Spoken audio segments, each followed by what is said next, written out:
Hey everyone, in this video we'll talk about disabling your Twitch account permanently. In order to do so, first off, here we are at twitch.tv and we're all logged in.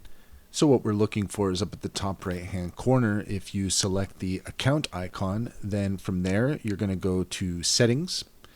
And on the settings page, if you are on the profile tab, then you can scroll down and you will see a section here that says disabling your Twitch account.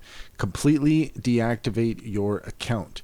If you want to disable your Twitch account, you can do so from the disable account page. So we'll go ahead and click on that.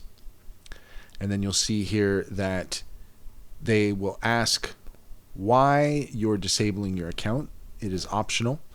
And then when you are ready, you can click the button here that says disable account and go through the steps.